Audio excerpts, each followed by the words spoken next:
Hello and welcome. My name is Dr. Cheryl Dunn and I'm here to demonstrate an REA conceptual modeling problem for a fictitious company called TroyAndAhbedsMouth Emporium. Take a look at the narrative for this problem.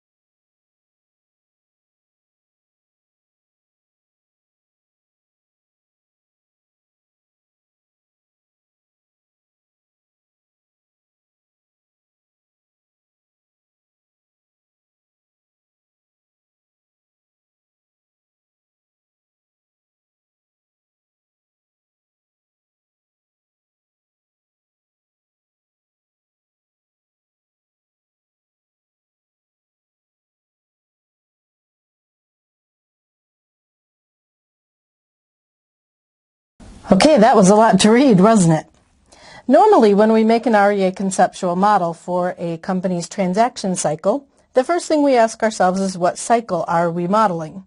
And in this case, the answer is the revenue cycle. This company provides all kinds of different mouth care services and in exchange for cash. The twist on it is we usually start with the duality relationship. So normally we would start by putting in the revenue generating event and then connecting that to cash receipts. But because this problem is rather large, we've been asked to leave the cash side of things out. So that means we don't have a duality relationship to start with. And so what we're going to do is we're going to start with just the economic decrement event side of our revenue cycle. We're going to start with the service-related event and then work backwards from there because we are dealing with commitment events in this case as well because the patients are scheduling appointments that they are then keeping with their kept appointments. And so our economic decrement event, the event in which we are giving something up, is where we're going to start. I'm trying to make sure I leave myself enough room here.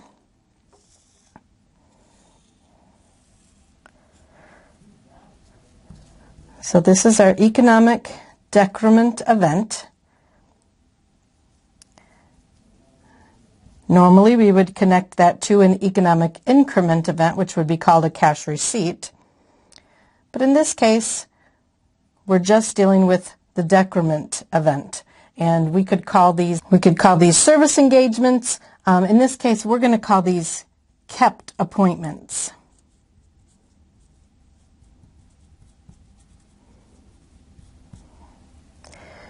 We're then going to connect our kept appointments to the commitment that led to them.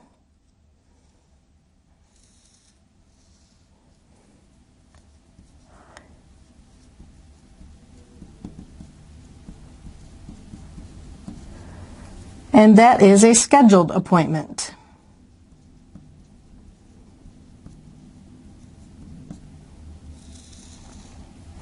This relationship we call fulfillment.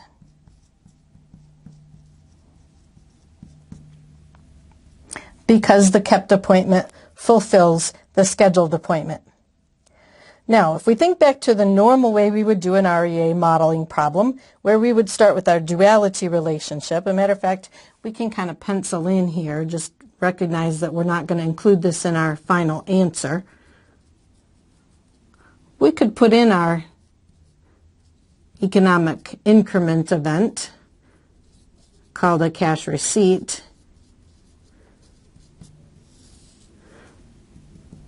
and link that by duality. So if they had given us attributes of cash receipts and asked us to track that as well, we could have that in our model.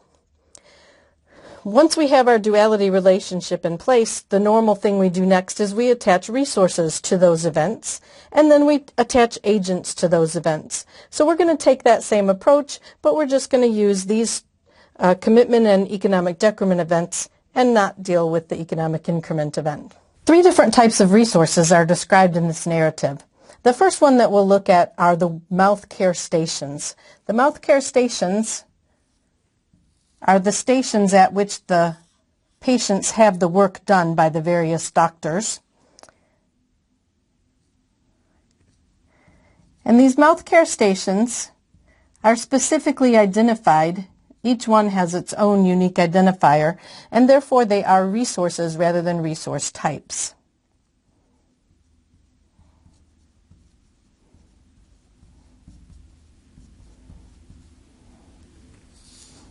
And we're going to connect these mouth care stations to the scheduled appointment via a reservation relationship.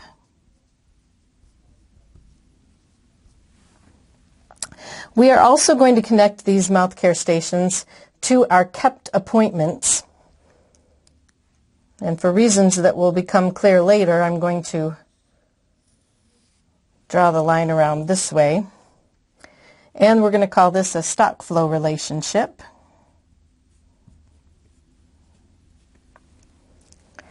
Because the station that was reserved for that appointment might not end up being the one that's actually used by the kept appointment.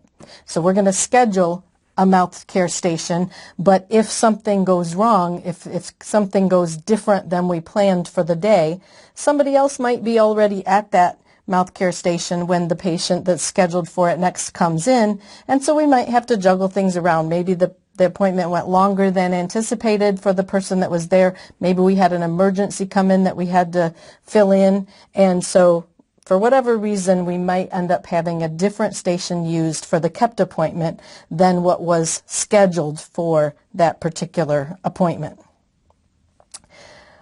The next resource that we're going to talk about is the service type. Now, a service type isn't really a resource, but it substitutes for a resource that's similar to inventory. So we can think of the service type as being like an inventory of the services that we can provide in these appointments. And so we're going to draw a class for the service type. And because these are at the type level, we're going to call this a resource type.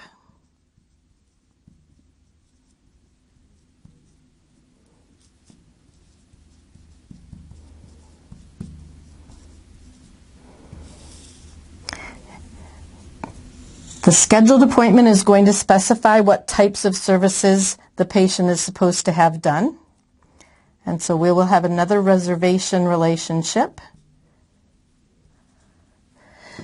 And we will then keep track of which service types were actually performed in the kept appointment, and that would be a stock flow relationship. The third type of resource that's described in the narrative are materials. It says that every kept appointment can potentially involve different kinds of materials. The materials are not going to be part of the scheduled appointment. We're just going to keep track of what actually gets used on the kept appointment. And so we're going to add another resource. And if you think out about how materials would be identified, it's highly unlikely we would have a unique identifier for each separate container of dental floss or each individual tube of toothpaste, or how would you even do that for a specified quantity of amalgam material to use for a filling or something like that. And therefore the materials are going to be tracked at the type level as well. And so we'll have a resource type.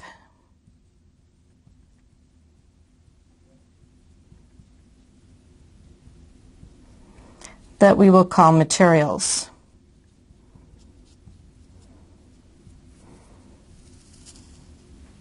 We'll then connect that to the kept appointment via a third stock flow relationship. Okay, you may be wondering why I didn't use equipment as one of the three resources that I said were mentioned in the narrative. Equipment is also mentioned in the narrative, and we do need to include it. We're just not going to connect it directly to one of these events, and that's why I saved it for now. Equipment is connected to the mouth care stations. So that's how we track which equipment is used in an appointment, either at the scheduled level or the actual occurrence level. it all runs through the mouth care stations. And so that's the only place we're going to connect the equipment. So we are going to include a class because we do need to have the equipment in our database. It is going to be considered a resource because each equipment has a separate asset tag.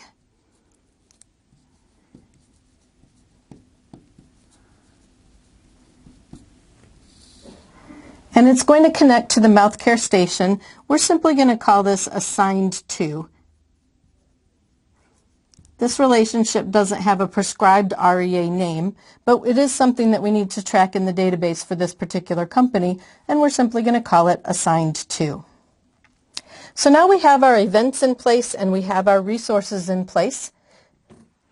Next, we're going to look for our agents because we want to look at each event in our model and connect it to at least one internal agent and at least one external agent.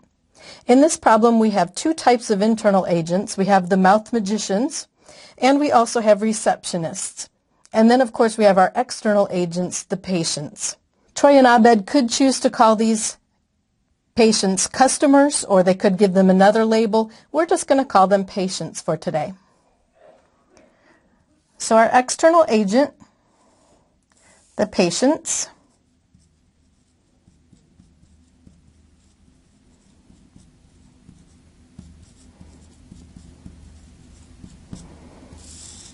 are going to be connected to the scheduled appointment and also to the kept appointment. We call these relationships participation, which I'm going to abbreviate as just partis. So we have partis 1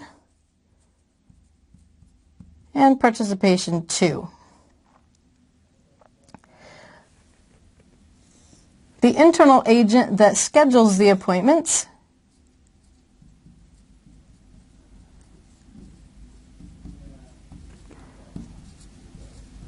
are our receptionists. And so we will connect the receptionist to the scheduled appointment with another participation. And one of the unusual things about this company is that they said that they're not going to connect the scheduled appointment to the mouth magicians. They're not going to specify the reservation of doctor's time in advance. When they schedule the appointment, they're simply going to schedule the mouth care stations. Then the day of the appointments, then they're going to look and see what doctors they have, how much time they need for each patient, and they'll get that all figured out then for that day. And so they're only going to be tracking it to the kept appointments. And so we're going to be connecting the kept appointments to our internal agents that are called the mouth magicians.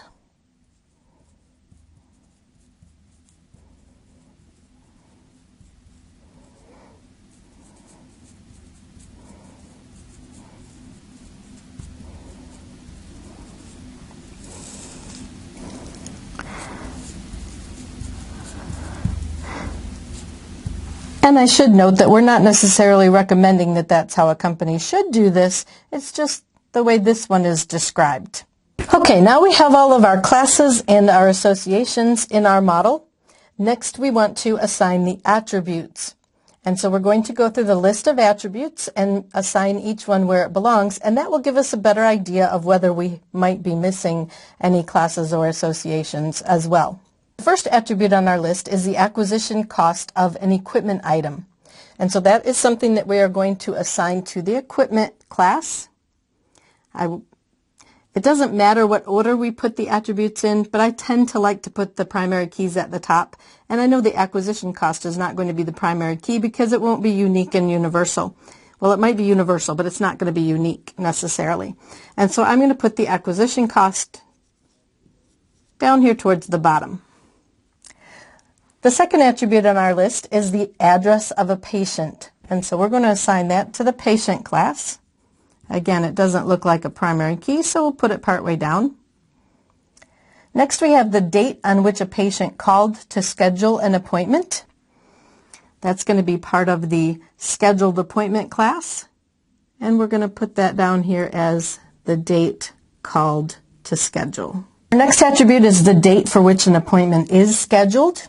And so that also goes in the scheduled appointment class. and we're going to call that the scheduled date, and that's the date that the appointment is expected to occur on. Next, we have the date that the service actually is provided. In other words, the date the appointment is kept. And so that's going to go down here as an attribute of the kept appointment class. Next, we have the date an equipment item was purchased, and that is an attribute of equipment.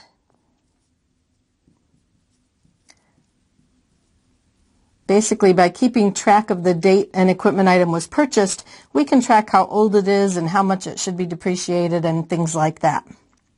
And because each piece of equipment is uniquely identified, even if we have 8 items of the same type, they each have their own asset tag number and they could be purchased on different dates. And so it's fine to put that date purchased in our equipment table because it won't cause any repeating group problems or anything like that. Okay, the next attribute on our list is the description of the material. And so we're going to put that down here in the material class.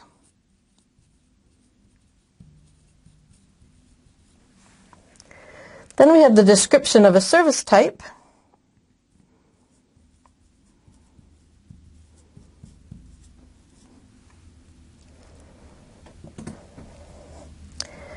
Next we have the dimensions of a mouth care station.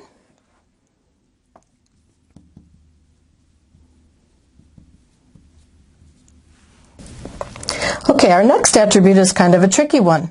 It says the dollar amount charged for each type of service on a kept appointment. And whenever you see two class names in the description of an attribute, that's a clue that you need to think about whether that goes in one of those 2 related classes or whether it perhaps is an attribute of the relationship itself. And to answer that question, you want to think about what would happen if we put that as an attribute of service type. What would happen if we put it as an attribute of kept appointment? And if it would cause problems in either place, then we can be pretty sure that it's an association attribute rather than a class attribute.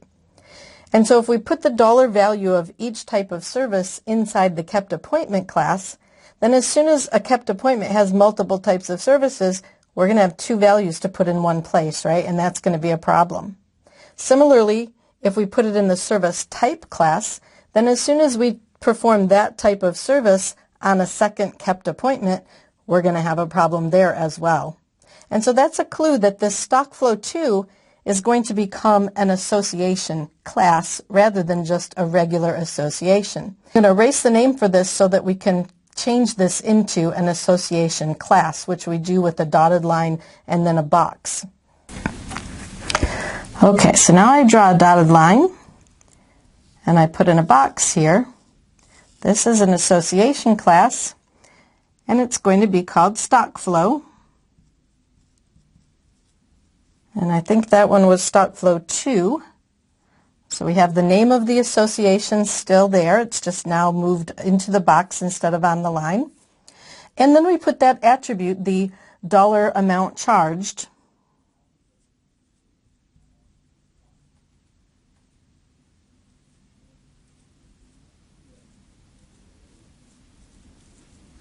as an attribute of that association.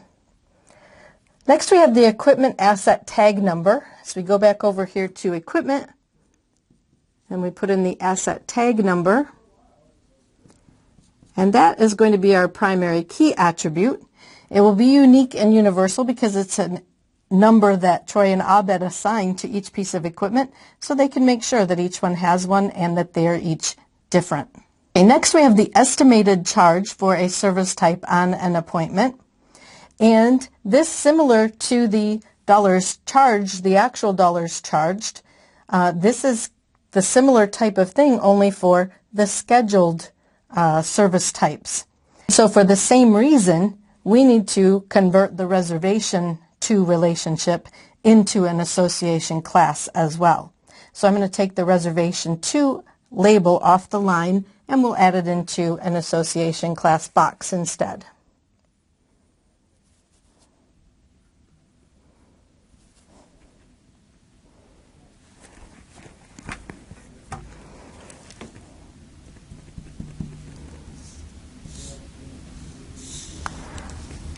Okay, so we put in reservation 2,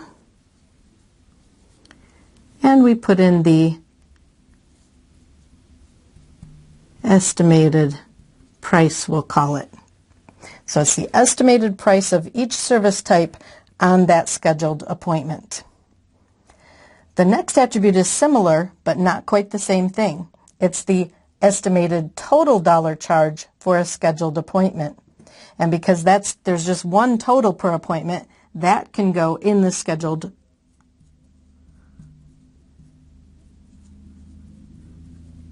appointment class. Okay, next we have the estimated useful life for a piece of equipment at the date it was purchased. And so we can add that estimated useful life as an attribute of equipment. Next we have the highest degree earned by a mouth magician.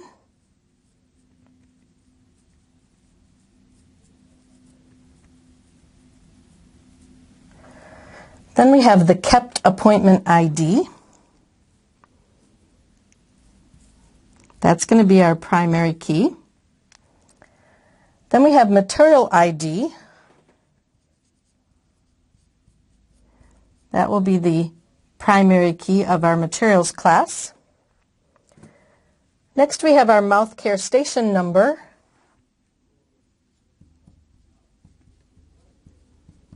That's going to be the primary key of our mouth care station class. Next we have our mouth magician ID. That will be the primary key of mouth magician.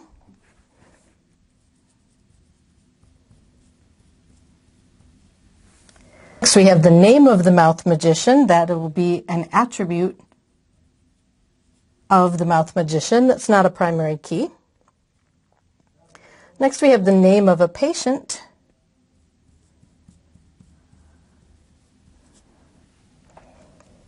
Then we have the name of the receptionist.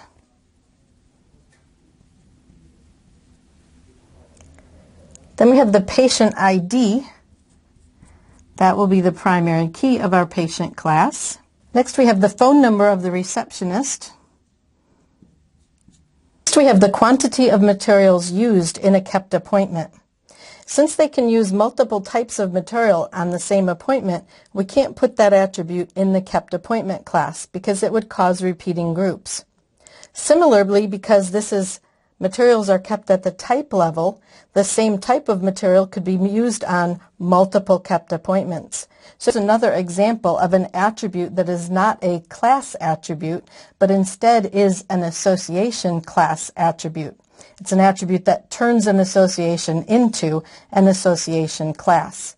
And so we need to do some modification on the stock flow 3 relationship as well. So I'm going to erase the stock flow 3 label from that association.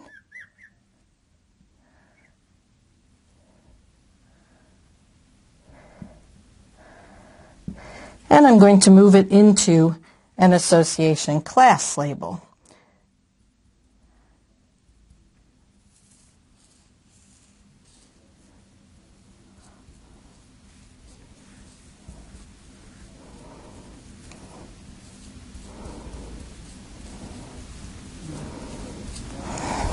Okay, next I have the receptionist ID.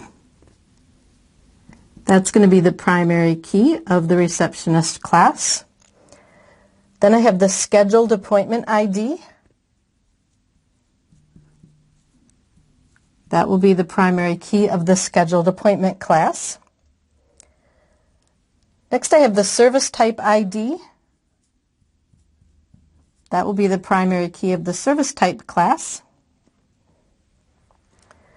Next I have the standard price for a type of service. Now keep in mind that a standard price is kind of like a budgeted price. It's like what we should charge for each type of service. And because that's just going to have one value, I can put that standard price in the service type class. So that's different from the estimated price for a scheduled appointment or for the dollars charged for the type of service on the kept appointment. This is kind of a budget. It's a target number. we might estimate a price different from that for whatever reason, and then we might charge a different price for whatever reason. So this one, there will be only one value for each type of service. For the estimated price and the dollars charged, we could have different prices for different for the same type of service on different scheduled appointments and on different kept appointments. And so those had to go in the associations. This one can go in the class. Next, I have the standard unit cost of a material. And for a similar reason, because a standard is a budget, there's going to be just one value per material. I can put that into the material class. Next, I have the total dollar charge for a kept appointment.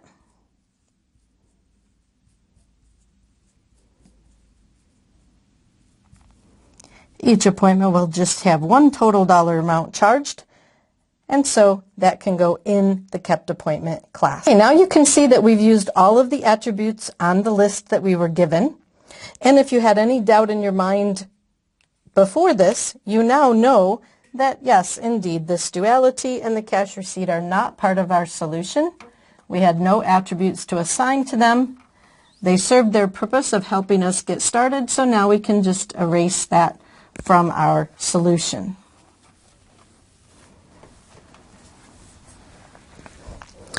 All of our other classes have at least two attributes. We have at least one identifier and at least one non-identifying attribute for each one, and so that confirms our suspicion that we needed to have them as classes in our model. The next task is to assign multiplicities to each of these associations. So let's start with fulfillment. Ask ourselves, must every scheduled appointment relate to a kept appointment? And the answer is, because there's a timing difference, we want, even if we thought that every single scheduled appointment would be kept, we want to be able to put the scheduled appointment into our system at the time it is scheduled. And at that point in time, there is no kept appointment relating to it. So we need to have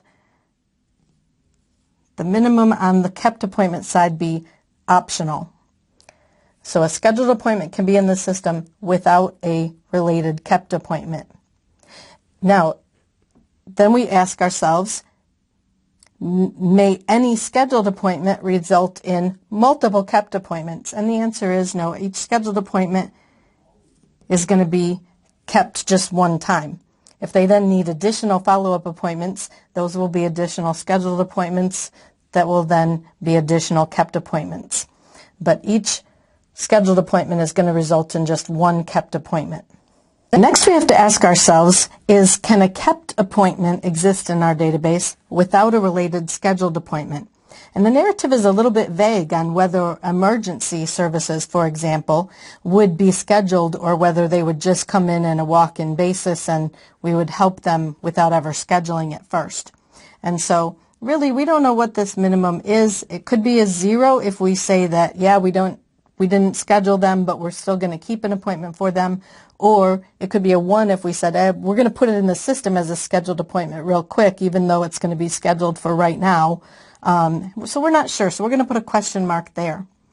But what we do know is that a kept appointment, if it does relate to a scheduled appointment, it's only relating to 1. So we do know that that maximum is going to be 1. Next, we'll look at the relationship between our scheduled appointment and our receptionist.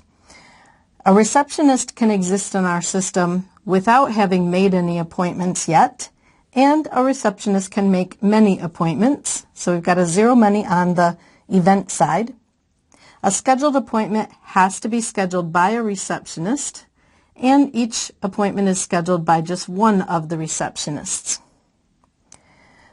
A patient can be entered into our system before we enter the related scheduled appointments for that patient. And a patient could participate in many scheduled appointments. A scheduled appointment must involve a patient, and each scheduled appointment will only involve one patient. If multiple patients come in together, for example, a brother and a sister or a mother and a son, each one would have their own appointment. And so each scheduled appointment involves just one patient. A patient can be entered before the kept appointments are entered in the system, and a patient can keep many appointments. A kept appointment, on the other hand, must involve a patient and only one patient. A mouth magician can be entered into the system before keeping any appointments and can participate on many appointments. A kept appointment must involve at least one mouth magician, but could involve multiple mouth magicians. Next, we'll look at reservation 1. We ask ourselves, can a mouth care station be entered into our system before it's scheduled on any appointments? The answer to that would be yes. And could the same mouth care station be on multiple scheduled appointments? The answer is yes. Must every scheduled appointment relate to a mouth care station? The answer is yes. And may any scheduled appointment relate to multiple mouth care stations? The answer to that is no. Each scheduled appointment will involve just one station because it involves just one patient. They'll bring the doctors to them rather than make them move from station to station. Then we'll look at reservation 2 between scheduled appointment and service type. And we ask ourselves, must every service type relate to a scheduled appointment? And we say, no, we want to be able to put information about the service types in before we schedule any appointments for that type of service. The same type of service, though, could be on multiple scheduled appointments, so that will be a many.